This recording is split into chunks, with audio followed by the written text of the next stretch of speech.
joy to children. For my baby. Rub my seasoning.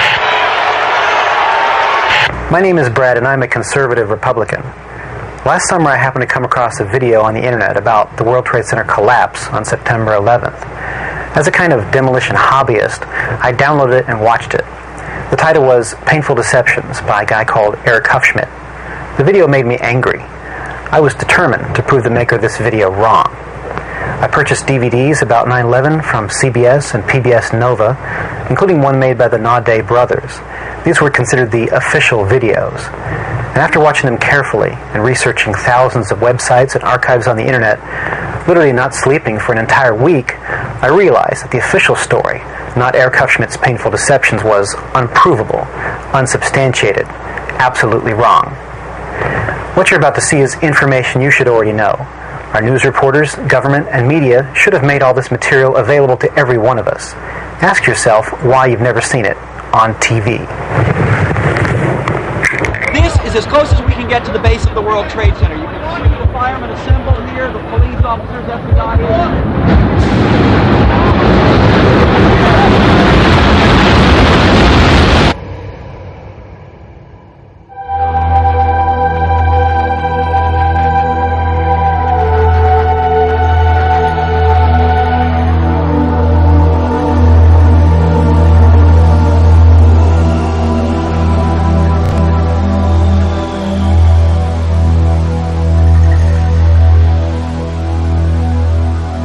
On September 11th, we learned that 4 passenger planes were hijacked and taken radically off course. Within an hour, 2 of the planes had flown into the enormous steel towers of the World Trade Center, creating fires and eventually toppling them.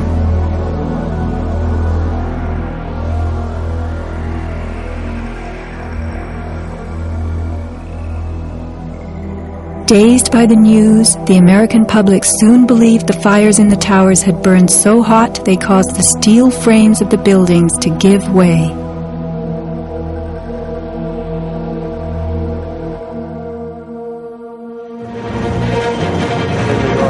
A myth developed, fed by official sources through the media to a bewildered audience. So when it was attached again, he immediately...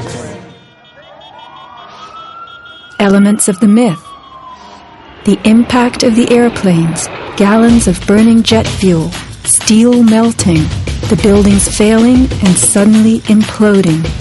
In a mere 10 seconds, 110 stories hurtled earthward, pulverizing into dust. We ran through the building and went into the... Right from the start, on the street itself, the official story was born. Come out of nowhere and just scream right into the side of the Twin Tower, exploding through the other side. And then I witnessed both towers collapse, one first and then the second, mostly due to structural failure because the fire was just too intense.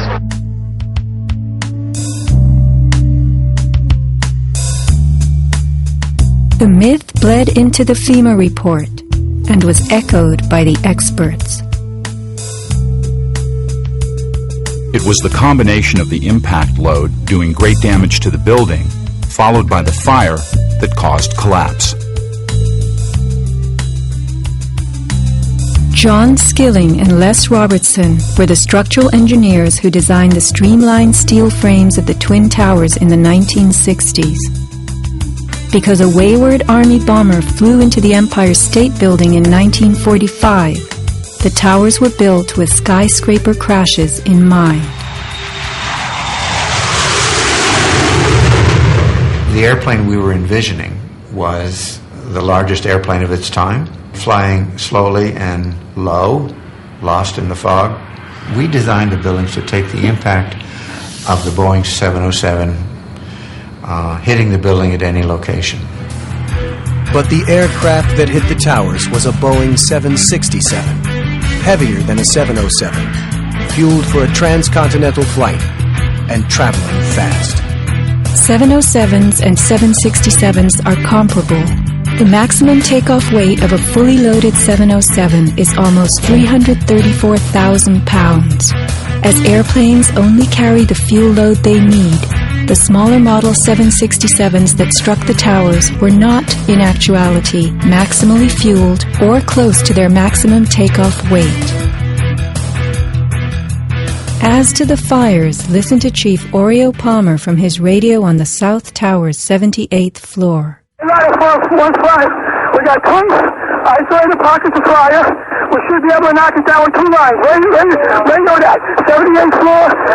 We got tons isolated pockets of fire. Isolated pockets of fire. 2 water lines to knock them down.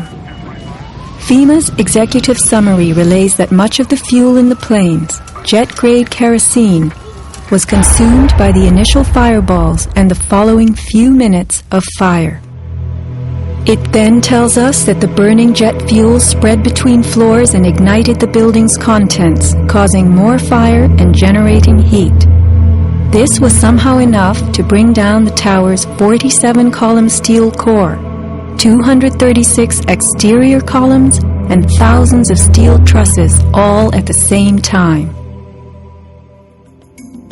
Watch the tower smoking in the aftermath of the plane strikes. If you have ever tried to light a wood fire, you will know that smoking logs tell you the fire is not burning successfully. Smoke is the sign of an oxygen-starved fire. The Twin Towers stood for over an hour, smoldering but not flaming. During that time, thousands of people were evacuated by way of the stairwells. Others, trapped by debris, stood in the smoke-filled windows and signaled for help. In fact, the towers did what they were built to do. The building was designed to have a fully loaded 707 crash into it. That was the largest plane at the time. I believe that the building probably could sustain multiple impacts of jetliners because this structure is like the mosquito netting on your screen door, this intense grid, and the jet plane is just a pencil puncturing that screen netting. It really does nothing to the screen netting. The towers were built to withstand 140-mile-an-hour gusts produced by winter storms. Anyone in them on a windy day could feel them swaying. The single impact of a jetliner was no more of a blow than the continued battering of a hurricane. I was just putting my stuff away, and all of a sudden we heard a loud crash, and the building started shaking, kind of moving like a wave. New Yorkers were stunned 1 hour later when the first tower fell. To the best of my knowledge, the considerations of the fuel in the airplane in terms of an explosion or a great fire was not considered. Now, we were not responsible for that aspect of the design. Imagine building expressly for airplane impact, but never thinking of the fuel.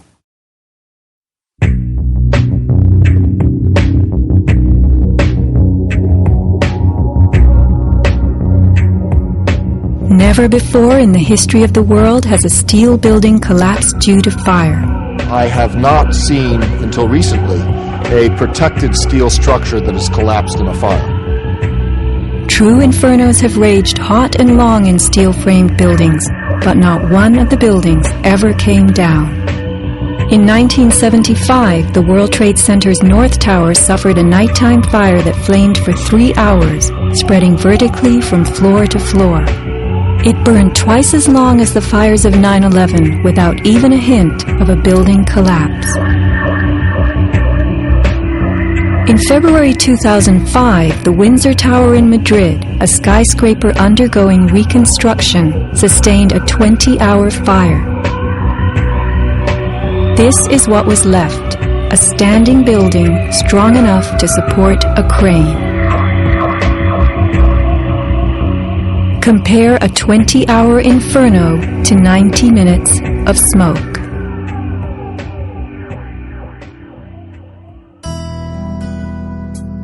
Why are buildings made of steel? Strong, light, and flexible steel frames offer many advantages over wood and concrete, especially where skyscrapers are concerned. Steel makes big buildings relatively light, with tremendous load-bearing capacity. The upper floors won't crush the floors beneath them, and steel holds up better to weather and fire. Most skyscrapers are built on steel or concrete frames, which is a grid of columns and beams that goes all the way through the building. The World Trade Center was different. It was what engineers call a tube structure. It was a very, very strong mesh of steel that surrounded the exterior. Inside there was the core, a rectangle of 47 columns made of 4-inch thick steel at the base, thinning with increasing height. The cores combined might with ingenuity, anchoring the towers and allowing them to flex. Look at the size of this steel.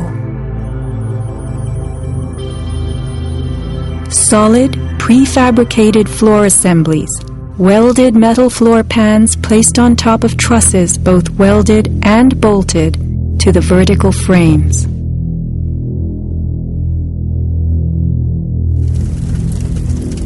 The story we were told. This rock-like steel grid gave way because fire warped the trusses, causing the bolts to fail. As the trusses sagged and fell, the floors dropped with them. In its 2002 documentary, Why the Towers Fell, PBS creates a video model. Once the trusses fail, the floors they were holding cascade down with a force too great to be withstood. The result is what's called a progressive collapse, as each floor pancakes down onto the one below. What remains standing? The tall, indestructible core. Why does PBS fail to explain the complete disappearance of the Twin Towers' cores?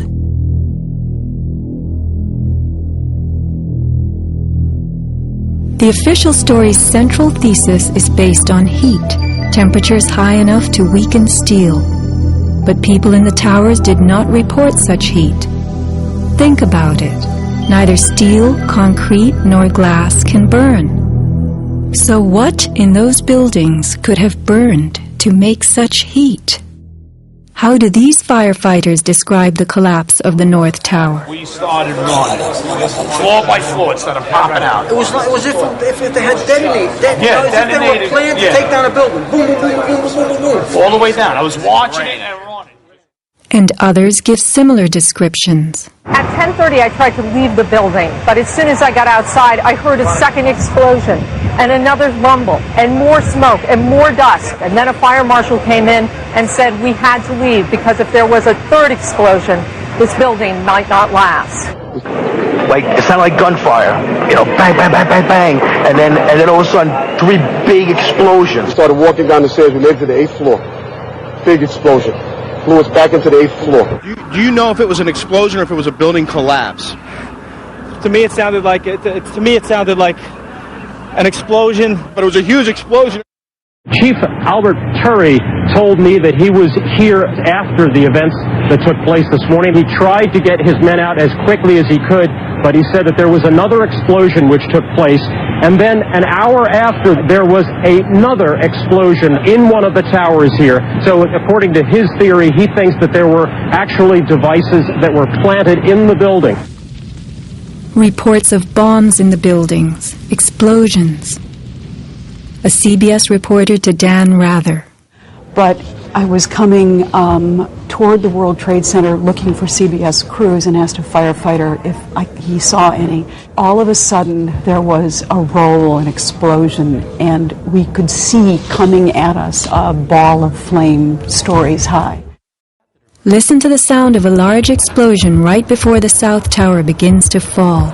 This is as close as we can get to the base of the World Trade Center. You can see the firemen assemble here, the police officers, FBI.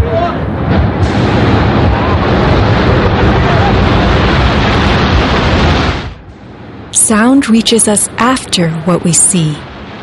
If the boom we just heard was the sound of the building collapsing, it would follow the collapse. Instead, the boom is heard before. Ho, ho, ho. bring it back.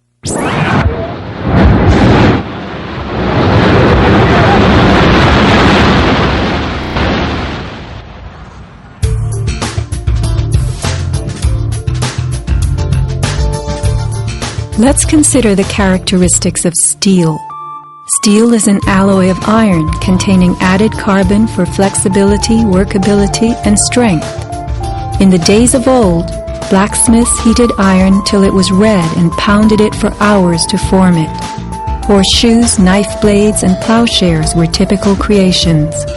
Steel was introduced in the mid-1800s, and by the end of the century, with the advent of the blast furnace, found widespread commercial use. A blast furnace is known as a controlled environment. High temperatures are reached as oxygen is pumped into a closed space. How and when does steel melt? Steel melts at temperatures of 2750 degrees Fahrenheit and above, attained only in a blast furnace or when a powerful incendiary such as thermite is used. Steel or any substance that is burned will never become hotter than the temperature of the fire or heat applied to it. An open-air hydrocarbon fire reaches a maximal temperature of some 1200 degrees Fahrenheit in a dirty or uncontrolled burn, characterized by red-orange flames. Red-orange flames are what we saw on September 11th. Even the fireball caused by the plane strike was red-orange.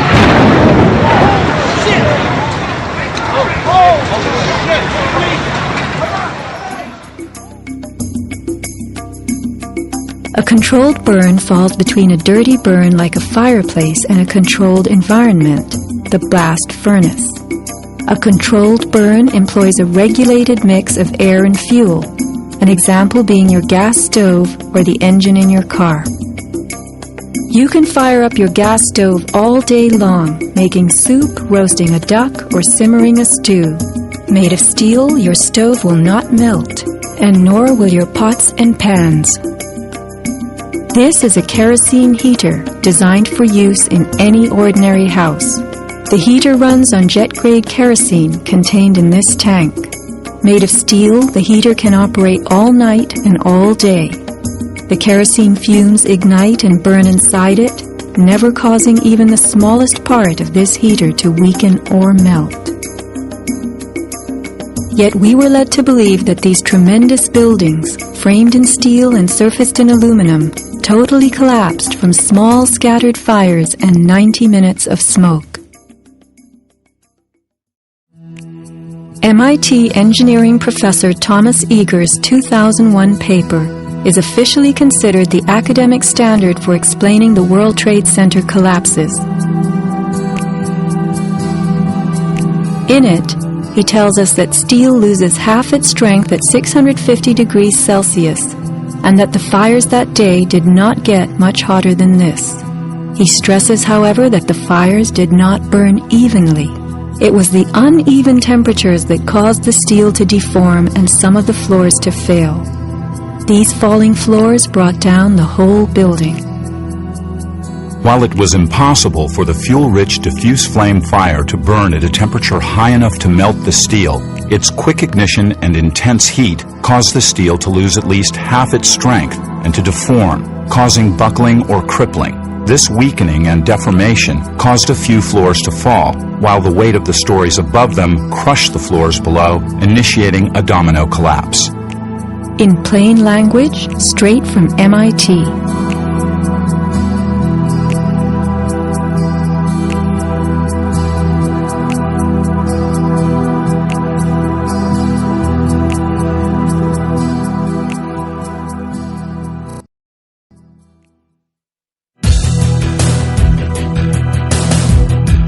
What do falling buildings look like? What do demolitions look like?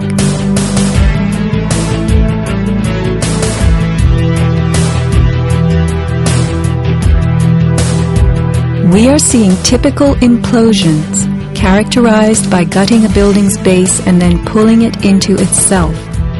computer-controlled sequencing fires the explosives in a rapid wave. Notice the jets of shooting concrete, the flashes, the pops, the caving of the buildings as they fall into their footprint, the tremendous, billowing clouds of dust.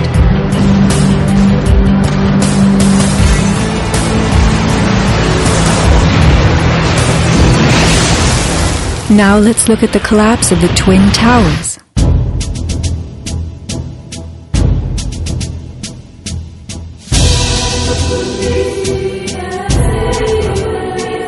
We are seeing explosions rather than implosions, a first in demolition history. A sequenced rumble becomes a roar as debris is thrown outward. The damage is not contained. Even the windows are blown from neighborhood buildings. What kind of energy enabled this? Would fire hurl metal and concrete sideways into the air? Here, a 600,000-pound chunk of steel, twice the weight of a Boeing airliner, was flung 400 feet, wedging itself deep into 3 World Financial Center on Vesey Street. A FEMA photographer taking pictures of Ground Zero wondered why so many steel beams were jutting from neighborhood buildings. What shot pieces of the towers all the way across the street?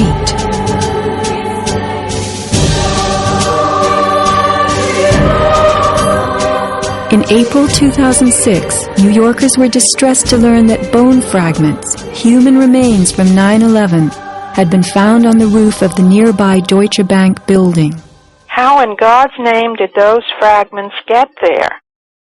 It surprised me that there was still bone fragments or human remains that had not been discovered. How is it possible that after 5 years they're finally looking on the rooftops of the Deutsche building? I mean, that's crazy. And bone fragments less than a centimeter long. How could they be so small? So much to be explained.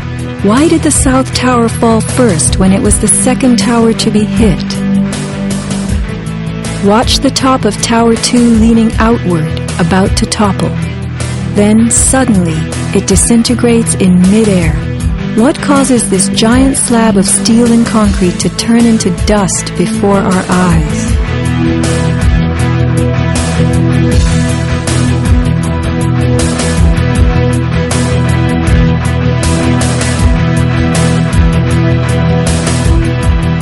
Watch both buildings collapsing straight down, directly into the path of most resistance, which is all the floors and all the mass of the building itself.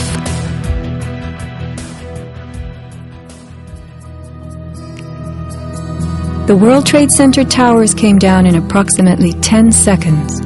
Seismic data from Columbia University puts the North Tower collapse at about 8 seconds and the South Tower at approximately 10. Lynn Simpson, a survivor from the 89th floor of the North Tower, describes the site.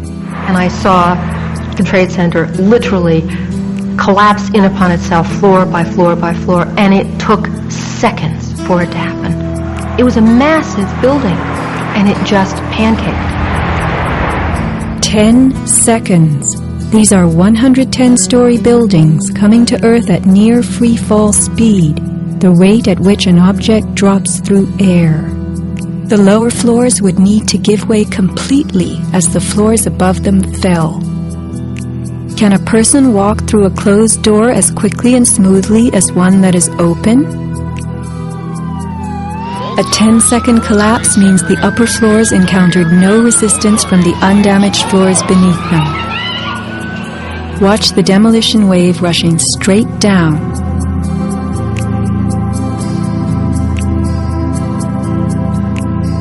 Here the South Tower is half its original height, but wreckage from the upper collapse has not yet fallen this far.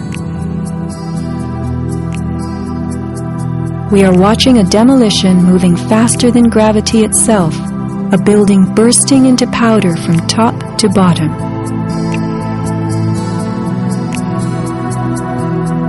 Here, the core of the North Tower finally gives up. 700 remaining feet of giant steel columns, among the strongest ever erected.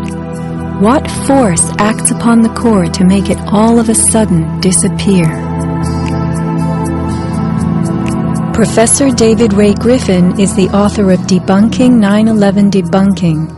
Prior to his extensive research on 9/11, he wrote books in many fields, including the philosophy of science. For a believable theory about the Twin Towers, we must explain why these buildings, given the particular way they were constructed, came down as they did. Each building was supported by 287 steel columns. These columns ran from the basements through the roofs, and yet they ended up in a pile of rubble with most of the steel in pieces 25 to 50 feet long. This could happen only if these columns were sliced by some very powerful kind of energy. The towers came straight down, which could happen only if the columns at each level were sliced simultaneously. The buildings also came down at virtually free fall speed, which means the upper floors encountered no resistance from the lower floors. This could happen only by very powerful explosives set to go off in a particular order. The fact that the steel was sliced, the concrete pulverized, and the buildings came down at nearly free fall speed can be explained only in terms of forces much more powerful than the combination of fire and gravity. This is a pancake collapse. Why don't we see piles of floors at ground zero?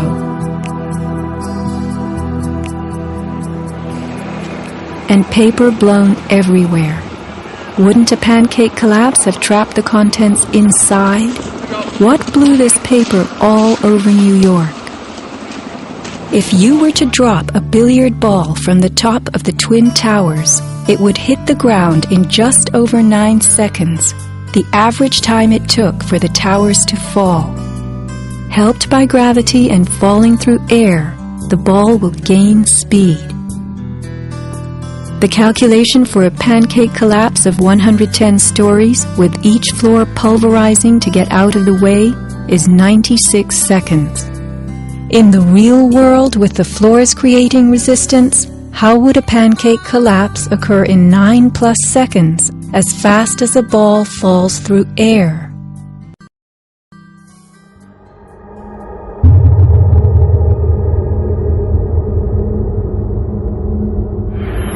The airplane struck the towers high above the ground.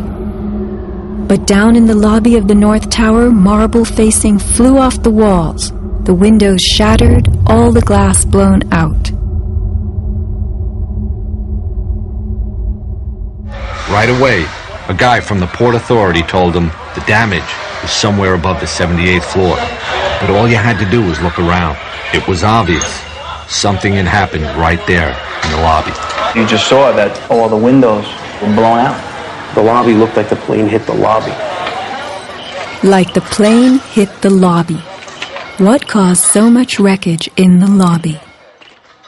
William Rodriguez, a maintenance employee at the World Trade Center and the last human being to exit the towers alive, describes a giant blast below his building. And all of a sudden we heard an explosion. It was a huge explosion that came from under my feet, meaning that it came from the sub-levels between B2 and B3.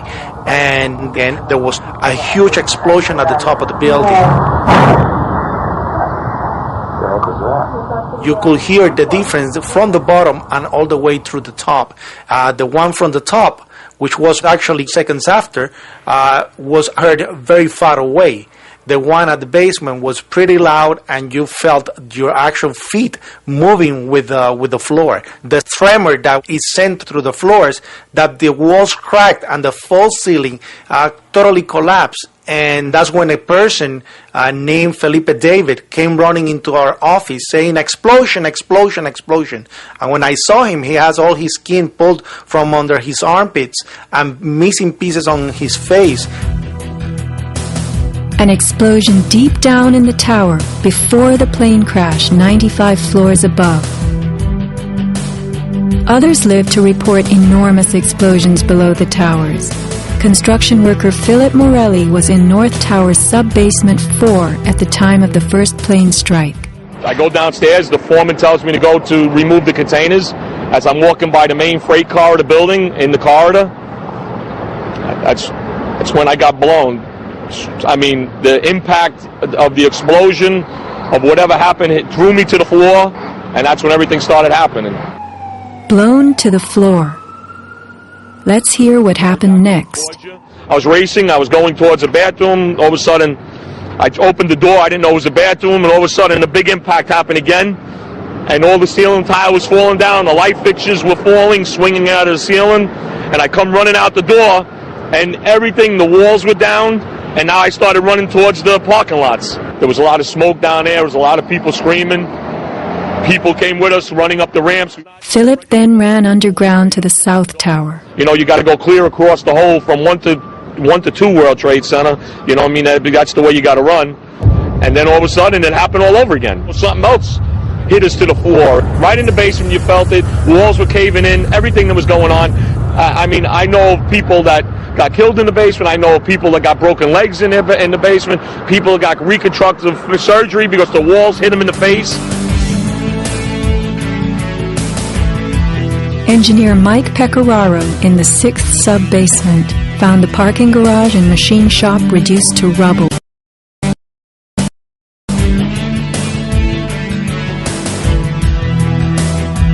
Rescue firemen and civilians spoke of hearing explosions throughout the towers. Firefighter Lou Caccioli told People magazine that as he and others evacuated workers, bombs were going off inside the building. Explosions stalled elevators and filled entire floors with smoke and debris. An eyewitness who said there was an explosion on floor 7-8. 7-8. Dispatch, we've just had another explosion. Warren Street because of the secondary explosion. We've got numerous people covered with dust from the secondary explosion.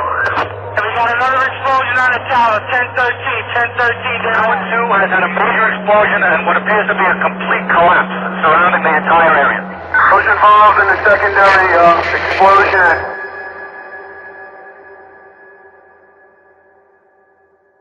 William Rodriguez, helping the firefighters, reports blasts within the North Tower well before it fell. As I went up, I remember listening to small explosions on the upper floors, and these small explosions were not coming from the area of the impact. It was coming from lower floors. And when the second plane hit the South Tower, we heard boom! When we heard boom, inside our building, the North Tower, we heard pa pa pa pa pa pa pa pa. And on the security radio, we heard, we lost 65, meaning the 65th floor collapsed.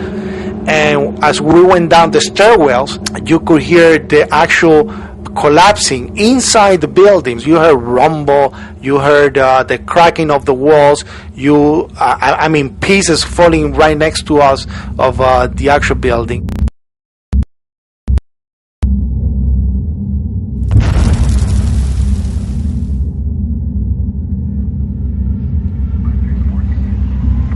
what happened at the base of the towers just before they came down? Smoke appeared at street level.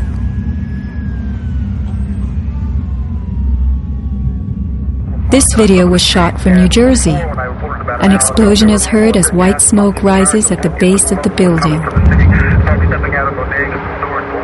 Now people are gathering in large groups. In fact, at one corner, smoke is coming from the city. Folks stepping out of bodegas.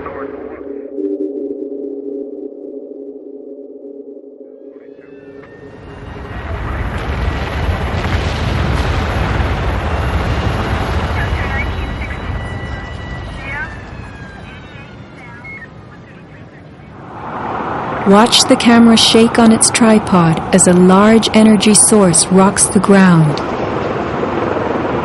9 seconds later, the North Tower falls. I heard like an explosion and then a cracking type of noise. And then it sounded like a freight train, rumbling and picking up speed. I looked up and I saw it coming down. As I came out of the North Tower, everything started trembling under my feet like an earthquake. The only thing I saw was a fire truck. I ran towards the fire truck and slid right under, when the building started to collapse right on top of the fire truck.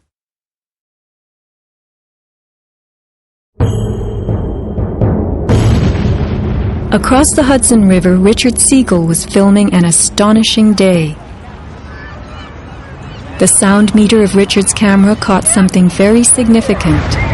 Adjusted for the distance involved, as sound travels more slowly than what we see, the camera registered multiple explosions in the towers. Here is each tower's record. As I stand on the access, which is closed, it is open to pedestrian traffic.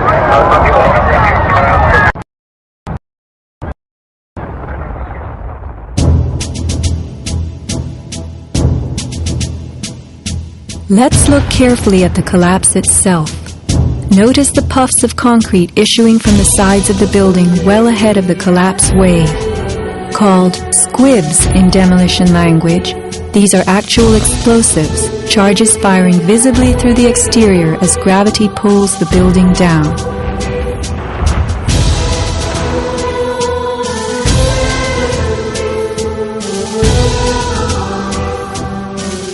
Well ahead of the collapse wave.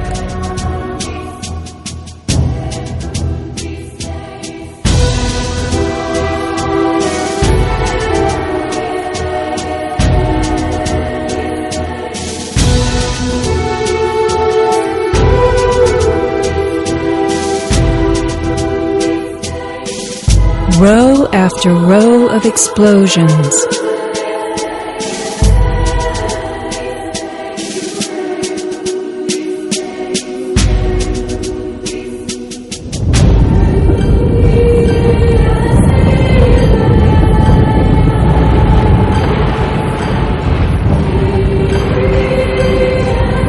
Shattering from the top, engulfed by banana peel plumes, these were no ordinary implosions. The Twin Towers each consisted of 3 multi-story buildings set on top of one another. To sustain the weight of so many floors, the sky lobbies had to be extra heavily reinforced. Watch a big squib coming from the sky lobby band.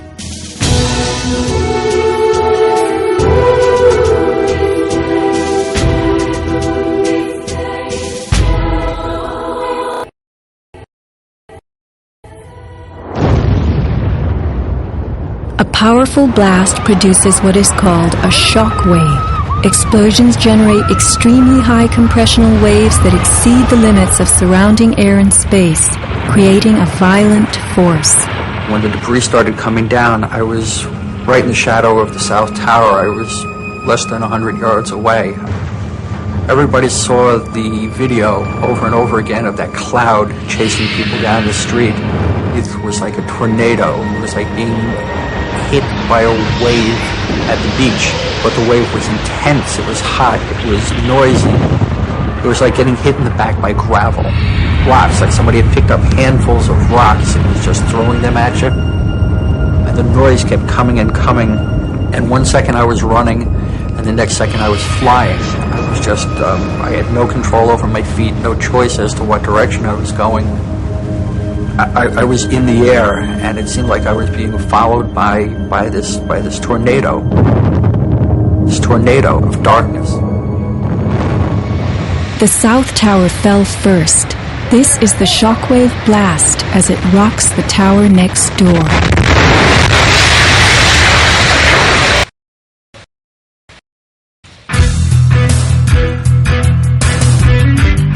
As the buildings fell, they darkened Manhattan, filling the air with billowing clouds of dust and ash.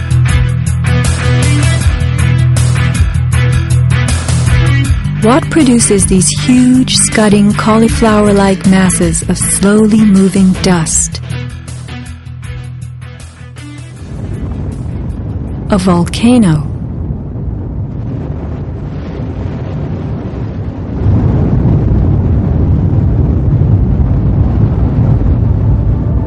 Pyroclastic surge is the term for low-density debris clouds that sweep across land and even water in the wake of a volcanic eruption. Note the dust clouds pushing between the buildings and over the Hudson River, typical of pyroclastic surge. Volcanoes produce the same kind of thick scudding ash and debris following a massive release of energy, a huge internal explosion. The surge left a blanket of dust on the streets of Manhattan like a winter blizzard. Fine dust particles hung gray in the air. The towers were literally pulverized, rendered into ash. What kind of energy could transform a building from steel girders and concrete into millions of handfuls of superfine ash? Did the towers fall, or did they drift to the ground in clouds of powder created in midair? Would jet fuel fires and collapsing floors result in this otherworldly scene? Filmed from space, a white-blue spire rises upward from ground zero, a military term for the site of an atomic blast or nuclear detonation.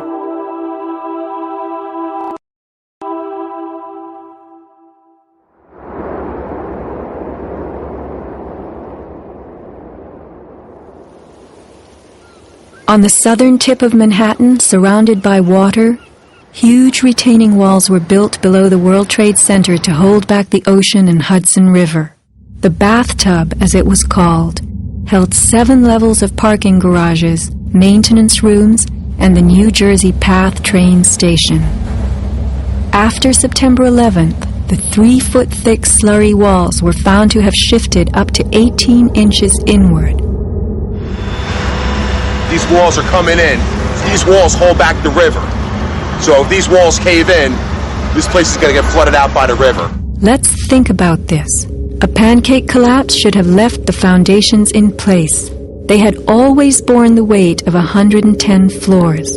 But something happened in the sub-basements to disrupt them. All the collapse had gone down to track level. So we had 60, 70 feet of wall, totally unsupported. What kind of force could have dislodged so many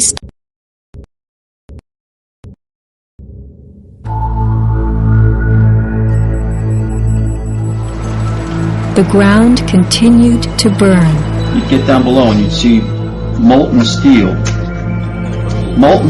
running down the channel rails. Like you're in a foundry. Like lava. The crews kept spraying, but still, underground, molten metal flowed and the fires burned on. You see how this debris is still smoking? That's from the fires that are still burning. 8 weeks later, we still got fires burning. Steel-toed boots is one of the biggest things. Out, still on the rubble, it's still, I believe, 1,100 degrees. The guy's boots just melt within a few hours. In November 2005, physics professor Stephen Jones of Brigham Young University published a 25-page treatise on the collapse of the Twin Towers and Building 7, applying the laws of physics to the official story. From an interview on MSNBC. As we read in the FEMA report, it says here, and I put this in my paper, of course, the best hypothesis, which is the only one they looked at, the fire, has only a low probability of occurrence. Further investigation, analyses are needed to resolve this issue, and Professor, I agree with that. I'm sorry that we are out of time, and I'm not sure that. Whoa! One other thing I want to mention about. Okay, if you can hit it. Okay, it quickly. all right. Okay, here we go. Molten metal in the basements of all 3 buildings. Right. And yet, all scientists now reasonably agree that the fires were not sufficiently hot to melt the steel. So what is this molten metal? It's a direct evidence for the use of high-temperature explosives such as thermite. Thermite produces molten iron as an end product. Okay. We appreciate your coming on, even if I don't understand your theories. We appreciate you trying to explain them. Thanks. Professor Jones barely got in his mention of thermite. An incendiary used by the military, thermite is a compound of iron oxide and aluminum, which when ignited sustains an extreme heat reaction, creating molten iron. In just 2 seconds, thermite can reach temperatures over 4,500 degrees Fahrenheit, quite enough to liquefy steel. This is thermite melting the engine of a car. We know that open-air fires cannot burn hot enough to melt steel, but metal had melted at the base of the towers. The second product of a thermite reaction is aluminum oxide, visible as white smoke. Did thermite arson occur on September 11th? Watch this very bright substance pouring from the 81st floor of the South Tower.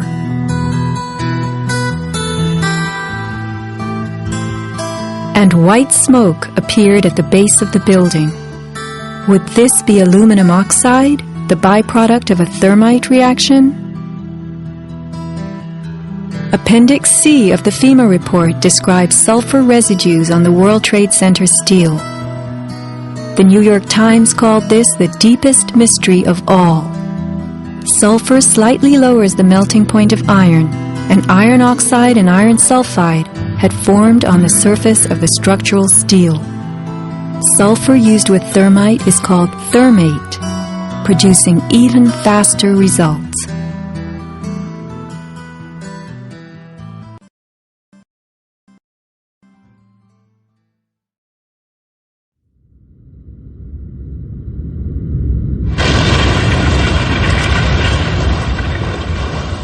Let's look at what happens in the demolition industry. Taking down large structures requires preparation. Powerful explosives and heavy equipment are used in advance to weaken the foundation and bottom sections of a building before additional explosives and gravity bring the rest of it down. The words of a senior blaster. We blow the basement, all the columns in the basement. Then we crack it up at the top to get it started. We go every other floor, all the way down. Every explosive has a timer on it, that's why it's controlled. When the columns go, each floor goes down and impacts the one below and keeps going. Here's what demolition experts use in steel-framed buildings: the linear shaped charge. It's a chevron-shaped or V-shaped charge that you can focus at a specific target, and it's lethal. It generates around 3 million pounds per square inch pressure at a speed, depending on the explosive inside the shaped charge, in excess of 27,000 feet per second. Besides the unfathomably powerful shaped charge, blasters have a lot of tricks. There are over 1,000 different types of explosive. Different because they detonate at varying speeds. This is detonating cord, and this burns at about 21,000 feet per second. Comes in all colors, pastels too. With the use of delays, we can control pretty much where the debris lands. We can control vibration. We can control noise levels. Timing and delays are the key to just about everything in our business.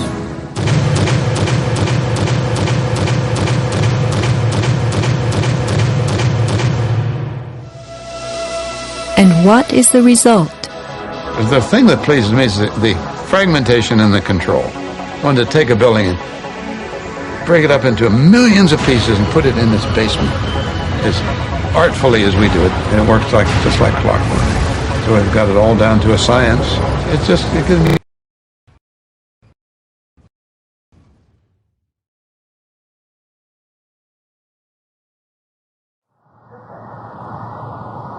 Were the underground explosions intended to blow out the Twin Towers' basements, followed by blasts heard inside the buildings of shaped charges slicing the core? The secondary explosion. We've got numerous people covered with dust from the secondary explosion. Demolition pre-weakening usually takes place well in advance of the final blast, but at the World Trade Center, critical prep work might have had to occur in a very compressed time frame in the panicked aftermath of the plane strikes.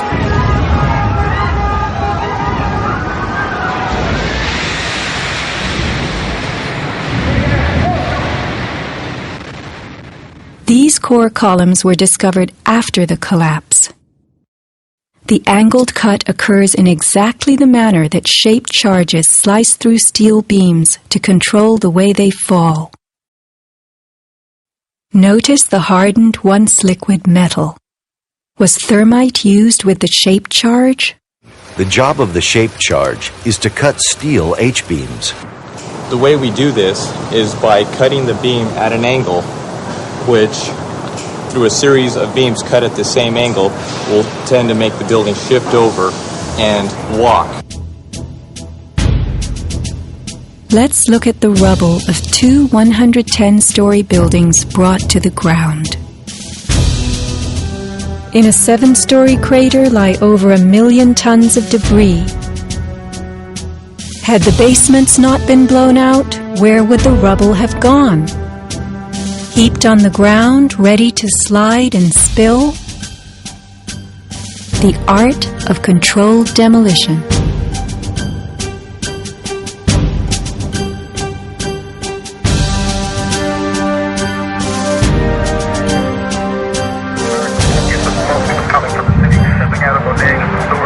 Remember the pre-collapse and mid-collapse explosions caught by Richard Siegel's camera on the Jersey shore? Were these the blasts that took out the core and upper basements just before the final crumble? A mind-boggling sequence of computer-controlled delays that blew the exoskeleton, pulverized the concrete, to bring the whole structure rolling to the ground. Was this the story of that day? Inside our building, the North Tower, we heard pa pa pa pa pa pa pa pa pa. And on the coming from the city, stepping out of bodegas and stores for work.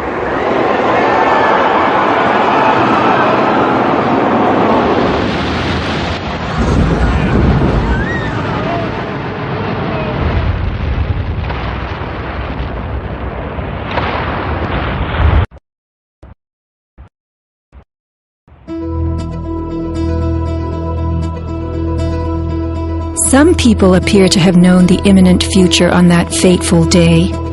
FEMA had arrived in New York on Monday night, ready for a bioterror drill. Spokesman Tom Kenny to Dan Rather. To be honest with you, we arrived on late Monday night and went into action on Tuesday morning. And not until today did we get a full opportunity to work the entire site other than the spot at Church and Day to which we were deployed. And Rudy Giuliani, mayor of New York, tells ABC's Peter Jennings that he was aware the towers would be coming down. What is going on now is a massive rescue effort. Do you believe it's hundreds or thousands? I really don't. I really don't want to say right now, Peter. I think it's going to be a horrible number. I saw people jumping out of the World Trade Center. I saw some of the firefighters who I know going into the building. And we were in a building in which we were trapped for about 10-15 minutes. And we set up headquarters at 75 Barclay Street, which was right there with the police commissioner, the fire commissioner, the head of emergency management.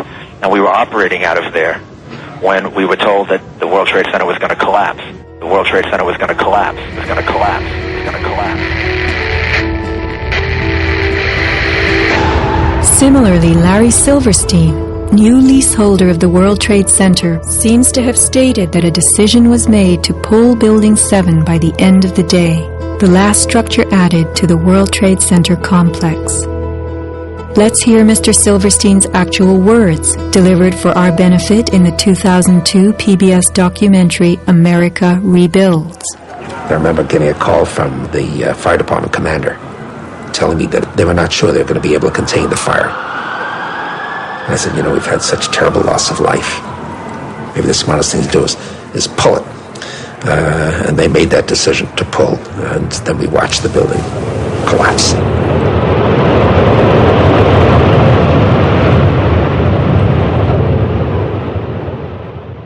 Blast, shoot, blow, and pull are terms used in the demolition industry to refer to bringing down buildings, bridges, and other structures. Because I actually blew the hospital down that I was born in. Originally, we had figured to shoot it, let it drop straight down. Then, watch Demolition Dynamics attempt a big blast. And from Ground Zero's own post-disaster wrecking crew. By mid-December, the Department of Design and Construction had leveled World Trade Center buildings 4 and 5. Hello? Oh, we're getting ready to pull building 6.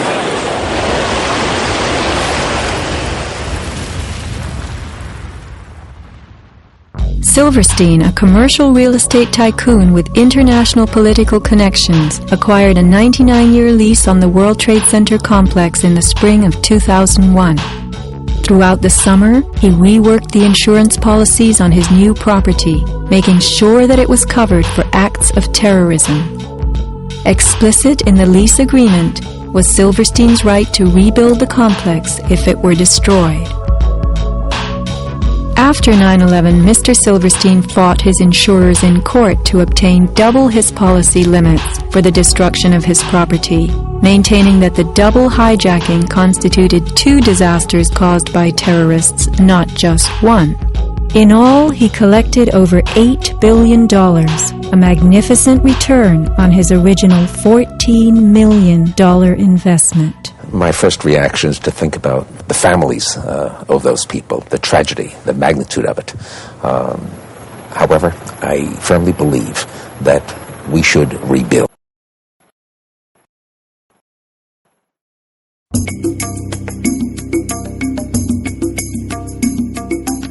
Just in the last few seconds, another building, building number 7, one of the buildings in support of the World Trade Center towers, has collapsed.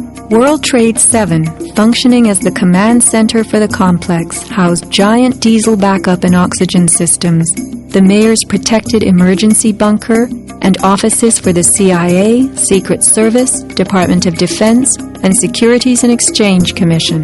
Its other tenants were insurance companies, brokerages, and banks. No plane hit Building 7, but at 5:20 p.m. on September 11th, it collapsed in a heap on the ground. Some damage to Building 7 is said to have been caused by debris from Tower 1. Though this New York Times article tells us Building 7 burned like a giant torch, the only visuals that exist are of unidentified smoke and a few small fires. Compare this to the wallops sustained by World Trade Center 3, 4, 5, and 6. Positioned right below the towers, damage to the surrounding World Trade Center buildings was infinitely worse. Still, the structures held up. But somehow, rescue workers knew that Building 7 would fall. You hear that? Keep your eye on that building. It'll be coming down soon. They said, hey, you you got to stay behind this line because they're thinking about taking this building down. They're not sure if it's stable or not. So they were holding a line off because they had knowledge that something was going to happen. Hey, get out of here. All right? Go. In this live BBC footage from September 11th, reporter Jane Stanley announces the collapse of Building 7 while it is still intact in the window behind her. How did BBC know this in advance of the event? Jane, what more can you tell us about the Salomon Brothers building and its collapse? Well, only really what you already know. Details are very, very sketchy. There's almost a sense downtown in New York behind me, down by the World Trade Centers, of just an area completely closed off as the rescue workers try to do their job. But this isn't the first building that has suffered as a result. We know that part of the Marriott Hotel next to the World Trade Center also collapsed as a result of this huge amount of falling debris from 110 floors of the two twin towers of the World Trade Center. As you can see behind me, the Trade Center appears to be still burning. We see these huge clouds of smoke and ash, and we know that behind that there's an empty piece of what was a very familiar New York skyline, a symbol of the financial prosperity of this city, but completely disappeared now, and New York is still unable to take on board what has happened to them today. Presumably there were very few people in the Salomon building when it collapsed. I mean, there were, I suppose, fears. A 47-story skyscraper, Building 7 folded neatly in 6.5 seconds, a textbook descent right into its footprint. Silverstein Properties now tells us that its owner was referring to the team of firefighters inside the building when he spoke of the decision to pulling the firemen out of harm's way. However, there were no firefighters in Building 7, according to FEMA, NIST, and Fire Chief Frank Fellini. They were ordered out at 11:30 that morning. 6 hours later, the building came down. You know, we heard this sound that sounded like a clap of thunder. Turned around, it looked like there was a shock wave ripping through the building, and the windows all busted out. And it was horrifying. About a second later, the bottom floor caves out, and the building followed after that. Radio host Alex Jones notes the mark of a classic implosion. This is a photo taken 1 second into Building 7's collapse. Notice the crimp. If we look at other controlled demolitions, we see that they first blow one of the central columns so the building falls in on itself. If you don't do this, the building falls outward and can damage surrounding structures. Building 7 had a classic crimp or wedge. Its central column was blown out first, so it didn't structurally damage buildings just a few feet away from it. Remember the mayor's emergency bunker? Ensconced on the 23rd floor of Building 7, it was retrofitted with superglass, water, oxygen, and its own generator. But Mayor Giuliani chose to find emergency shelter elsewhere on September 11th. Why Building 7? Its structure was heavily reinforced.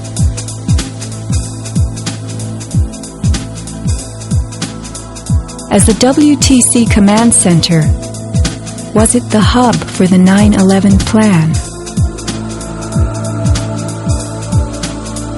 Also, in 6.5 seconds, lost forever were thousands of SEC case files on corporate fraud, including those relating to the notorious activities of giants WorldCom and Enron.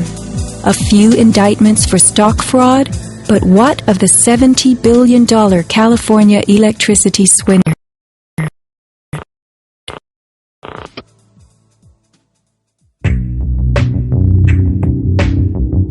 No one died in the collapse of Building 7.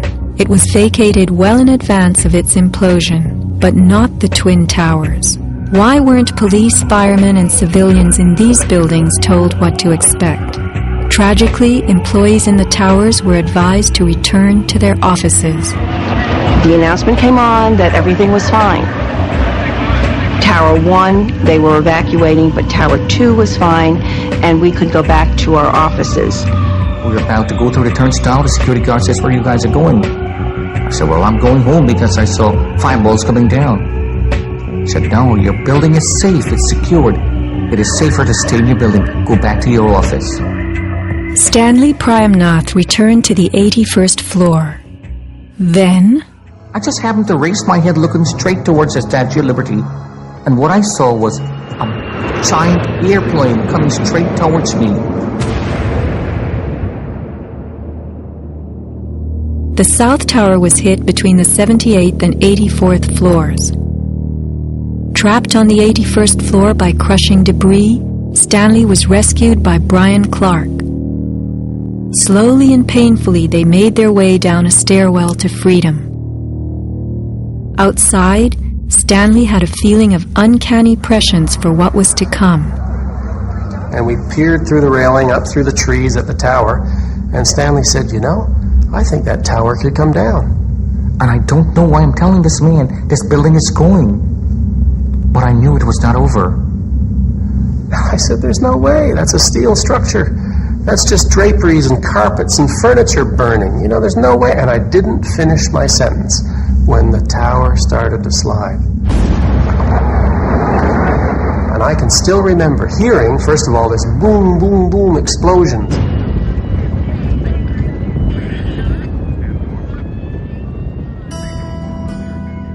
Not all were blessed with intuition or foresight.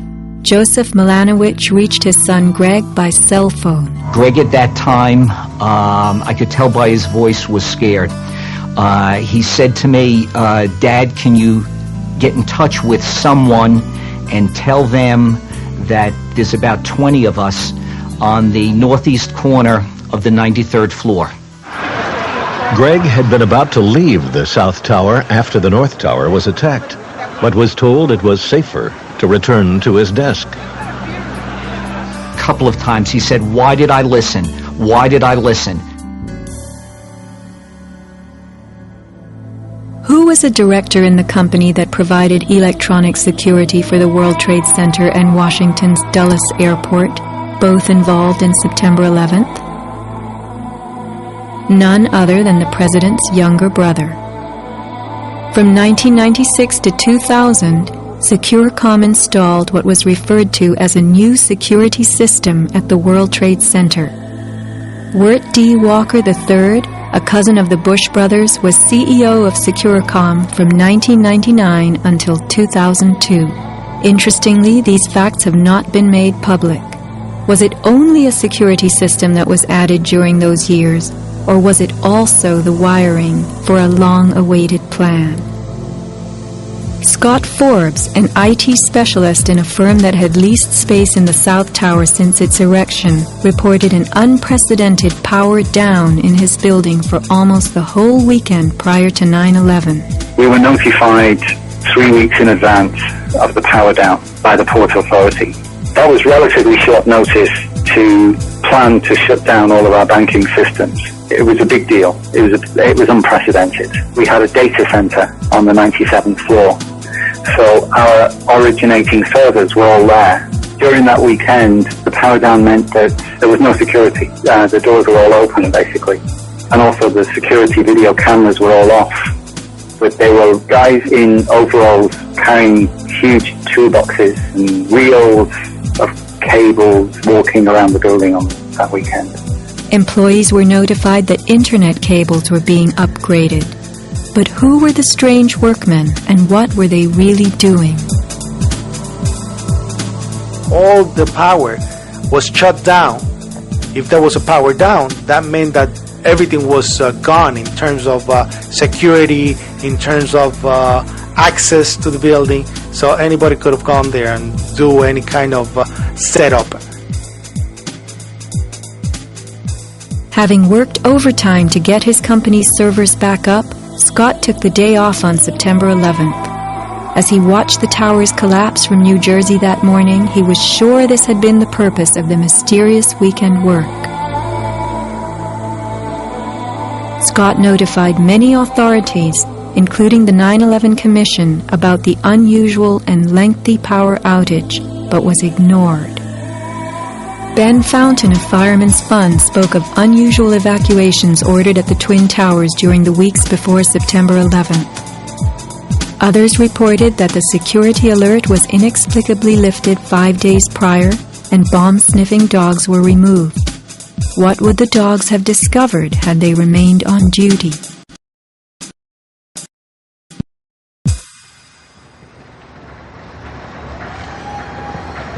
Not long after the disaster, Lower Manhattan saw banners like this one.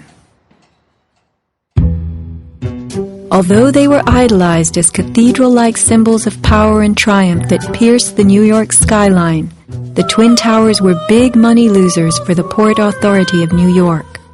They cost millions a year to equip with the basics: electricity, water, heat, air conditioning, sewage, and even oxygen, being airtight.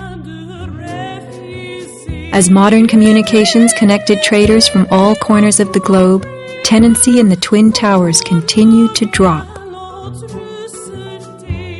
The towers presented another problem. Decades ago, their steel beams had been sprayed with fireproof asbestos, a cancer-causing material banned from use in building in the mid-1980s.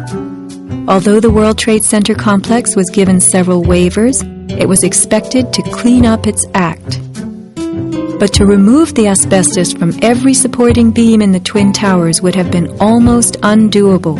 Quotes for this cleanup ran over $1 billion, and no insurance company was willing to bear the cost.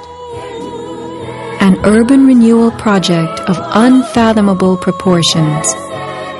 Given the tower's issues and problems, September 11th proved an unexpected bonanza. The Trade Center was built in the 1960s to revive a rundown area of New York, and 40 years later, urban renewal could again take place. 2 white elephants were removed, and a brand new complex is in the works. the full height of the new Freedom Tower will soar to 1,776 feet.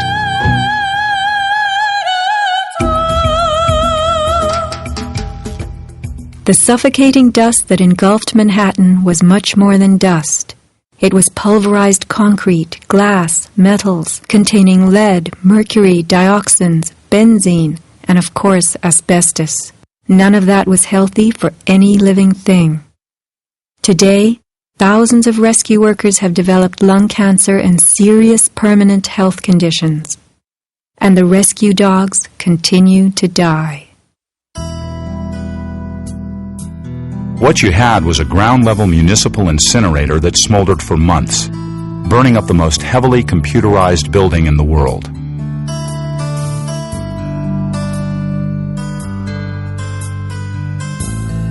Patients have had black paste coming out of their pores. They have reported bowel movements that are blue or green and have smelled like smoke, despite the fact that they have not been at a fire scene for months.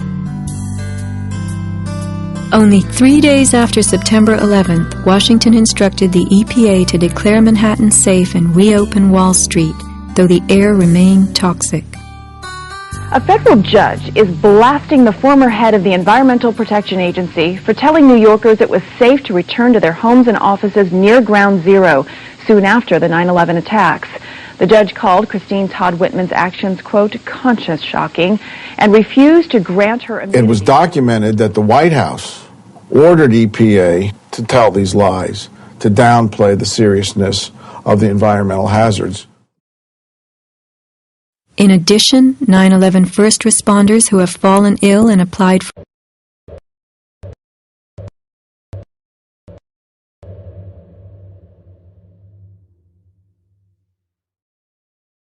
asbestos plays a part in the myth of why the Twin Towers fell on September 11th.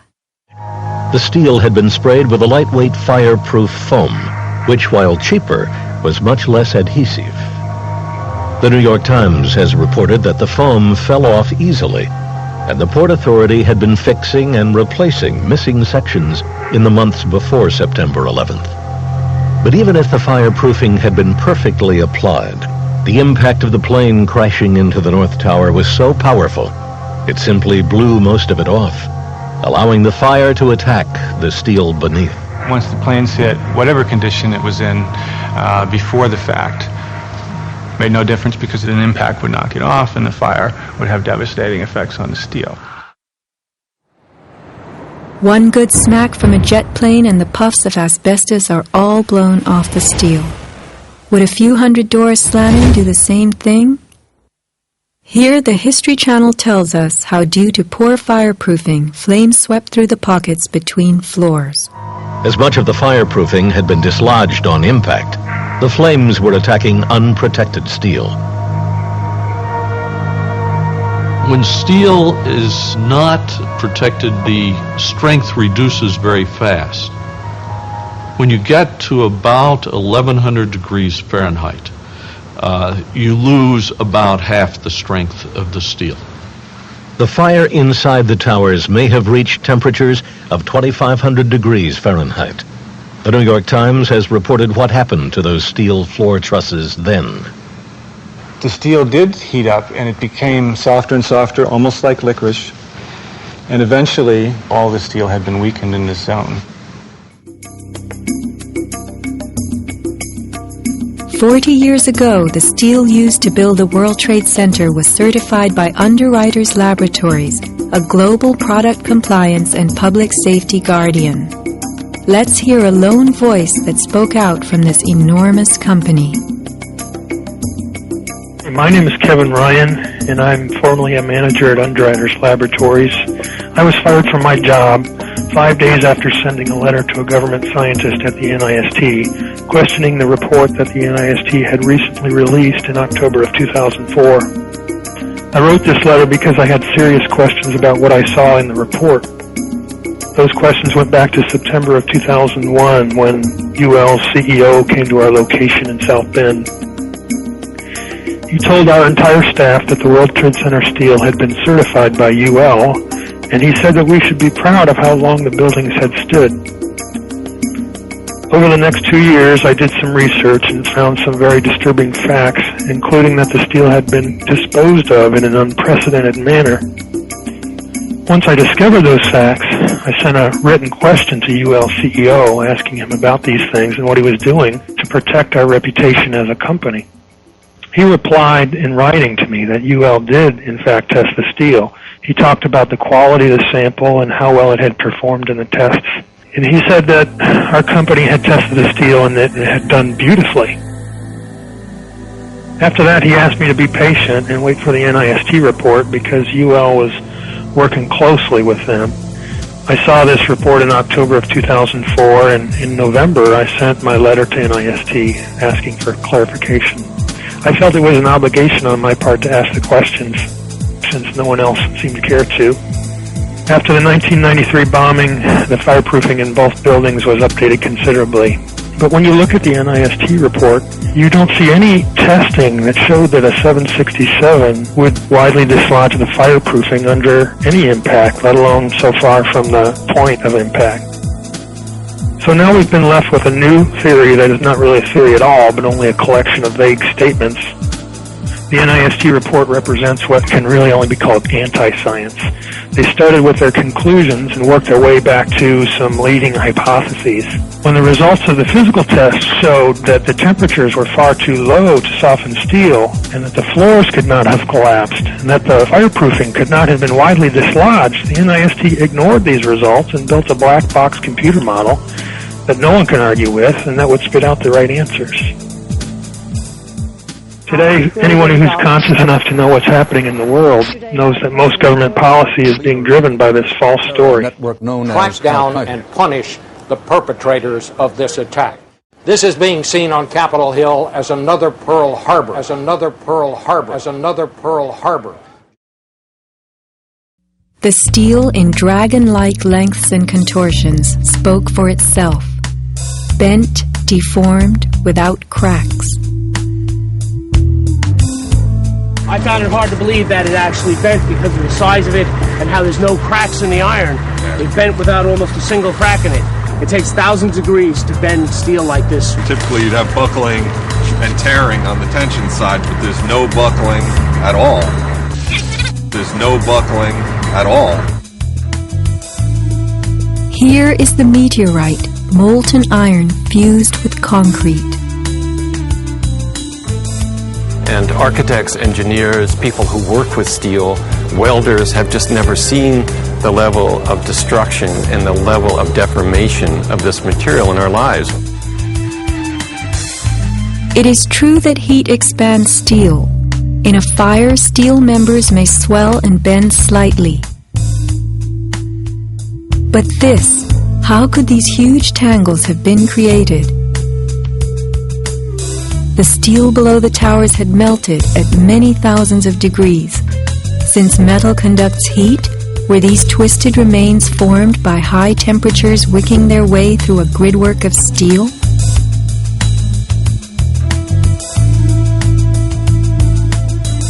Explosives also deform steel. As they fire, gas pushes outward. The force of the gas can easily bend a large steel column.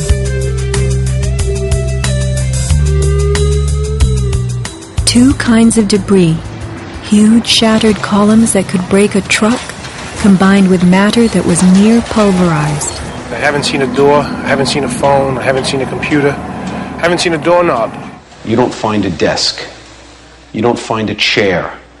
You don't find a telephone, a computer. The biggest piece of a telephone I found was half of the keypad, and it was about this big.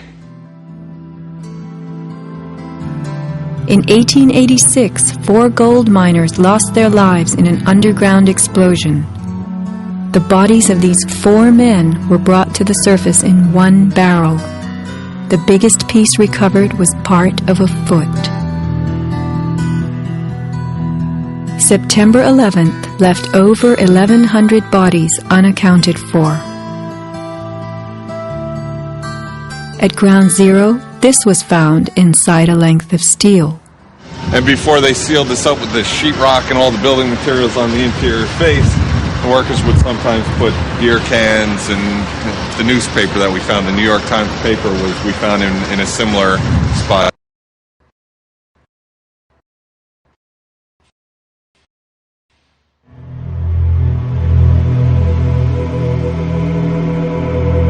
Secrets cannot be kept forever. Just as that newspaper from 1969 revealed itself to us decades later, we will someday know the inside of September 11th. The reasons for the staging of such a production go far back into time. Insurance policies covered nearly everything in the World Trade Center that was destroyed. But what if certain commodities could be removed in the nick of time? Gold and silver held by commercial banks and the COMEX exchange is said to have been stored beneath Ground Zero. This single cache belonging to the Bank of Nova Scotia was unearthed and made public. Was there more, and was it removed, remains a question. As last survivor William Rodriguez climbed the stairwell to rescue people, he remembers a very strange thing. As I stood there on the 33rd floor, I heard very strange noises on the 34th floor. Now, the 34th floor was an empty floor, a floor that did not have any kind of walls, or it was a construction floor. It was totally hollowed out. There was nothing there, and I heard very heavy equipment being moved around, and it sounded like dumpsters with metal wheels being moved around, and I got scared because I knew it was an empty floor. Nobody was supposed to be there. As a matter of fact, not even the elevators stopped there. You have to have a special access key to open the door on the 34th floor. So to find that there were strange noises there, and I continue actually bypassing that floor because I didn't dare to open the door on the 34th floor. Something told William Rodriguez not to mess with the 34th floor. I got scared. Yet William Rodriguez was not a man who was scared that day. He remained in a burning building against firemen's orders, endangering his own life as he saved the lives of others.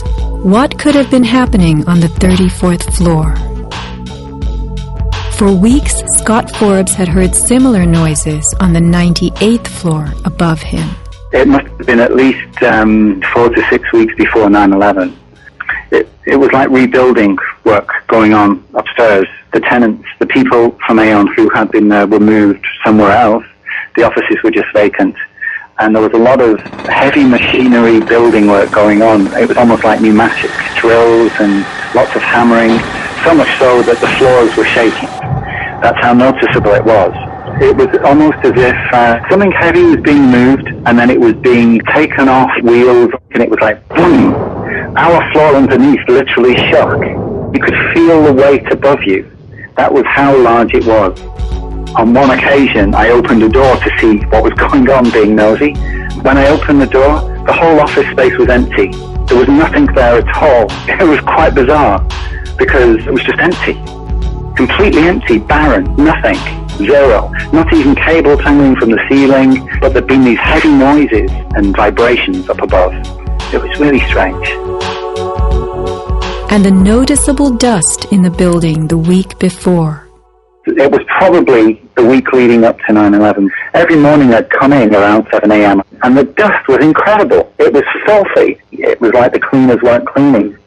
Right where the windows were, there was a sill which enclosed radiators. I was sick to death of the dust which was appearing on the windowsills. It was dirty grey and very, very noticeable in that week leading up to 9/11.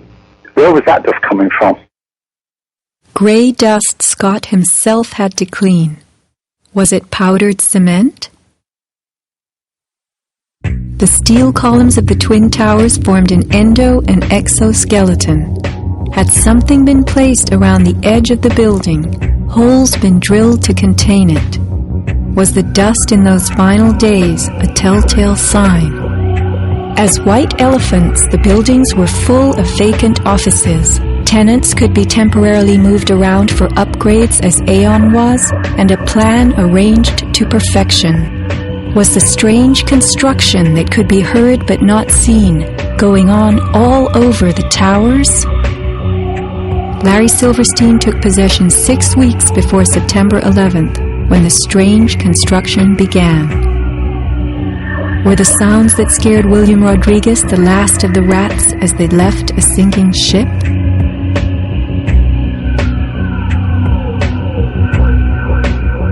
By taking a day off, Scott Forbes saved his life. This woman was not so fortunate. She is 9/11's Iphigenia, calling soundlessly to people who could not help her. Christopher Hanley trapped with 100 people on the 106th floor of Tower 1. Fire Department 408, where's the fire? Yeah, hi. I'm on the 106th floor of the World Trade Center. We just had an explosion up here. What building are you in, sir? 1 or 2? 1 World Trade. All right. Yeah, there's smoke, and we got about 100 people up here. Sit tight. Do not leave, okay? There's a fire or an explosion or something in the building. All right, I want you to stay where you are. Yes. Kevin Cosgrove trapped on the 105th floor of the South Tower. There's smoke right there, 105, 2 power. It's really bad. It's black. It's iron. My wife thinks I'm all right. I called her and said I was leaving the building. I was fine. And bang. It's 3 of us. 2 broken windows. Oh, God!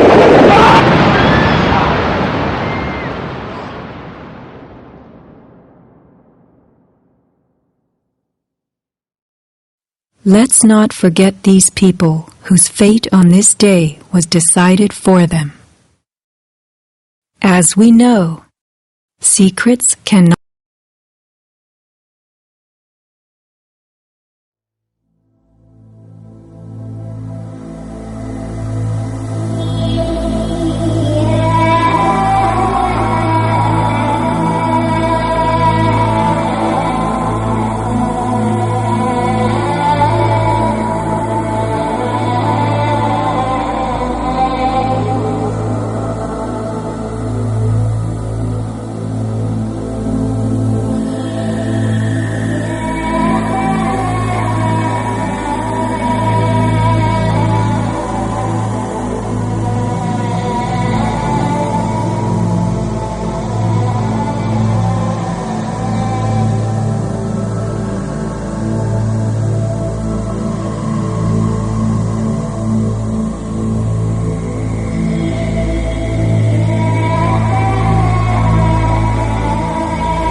tired of editing? Me? Yes. No. Are you filming me?